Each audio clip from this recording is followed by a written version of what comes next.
do that, escape. That's about all I had. Maybe I had that.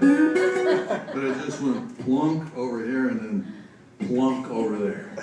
The Iceman cometh. That's all it was. It wouldn't work. I knew there had to be a way to get there. And I happen to know this, it took 12 hours to do this. 12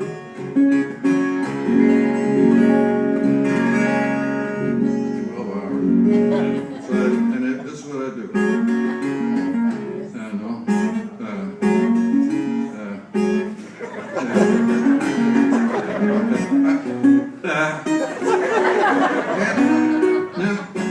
That went on, oh man, maybe 6 hours. And I'm serious. This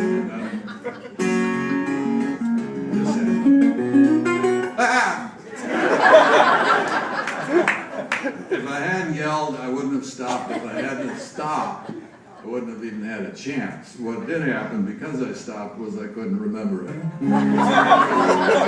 That was it. That was exactly it. And it took another 6 hours or whatever to get that back. And then when you finally get, and all it is that's it, that note there, which doesn't belong there. It's early. It's out. It's way out. But the next note makes sense of it so quickly, you don't notice that it's a major screw up. It wouldn't work any other way. Well, that's not what happened with this next tune. But this tune, I did have, just like this much, was kind of an idea. I wanted to instead of just run around double stops, which are effective on a guitar, I wanted to do something with it, so I knew that. Here, I had been stranded. I was lost in the Trinity Mountains. It was a year that GPS first became available to me. It got me lost in the woods. It's calculated a new route, and I'd driven 2 hours into a national park at some elevation. No gas, no nothing. I walked in, I found a diner that, as I was driving along, this diner, which I'd love to talk about, because it shouldn't have been there either, any more than this note.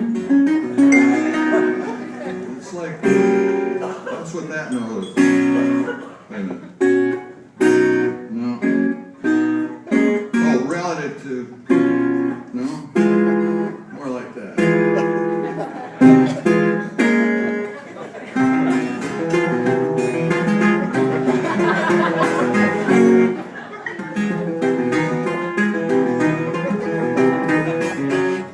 Sold that to Bill Griffin. Door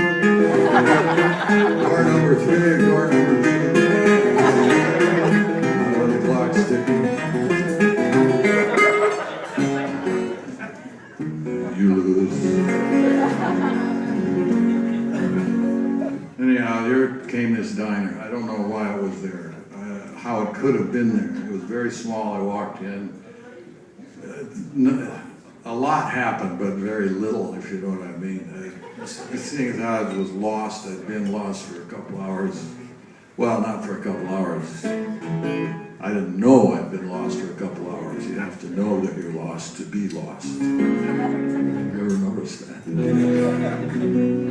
It's not happy knowledge, but you have no choice of recovering until you get that. Otherwise, I don't know. I was sitting there, and 2 other guys walked in. I hadn't seen another soul. This is, another jungle. And these 2 guys walked in, and they stunk. They just absolutely smelled to high heaven. They reeked. It was a little bitty place. There were 4 little stools. A chef right there, a cook. He asked them what they wanted. The one on the end couldn't speak. He never said a word. He didn't say anything. But they would look at him as if they expected him to. What'll you have? Silence. And the other guy would say, well, he'll have a Coke. And waiting for the Coke or whatever came next, this silence descended. Somebody said something about that silence. I think it's Conrad that lies in wait for all men's conversations.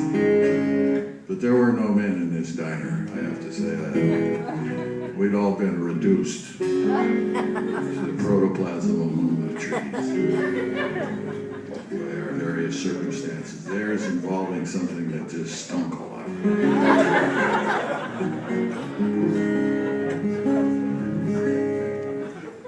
Human non sequiturs pissing away their time on Earth in the woods in the Trinity Mountains. Like I said, standing up, it's a challenge. Anyhow, this silence deepened, and once it deepens, it's got you, and once it's there, it doesn't let up. Things change, and there's nothing to do about it. And I thought, I've got to get out of here. I know I'm lost, but this is worse. And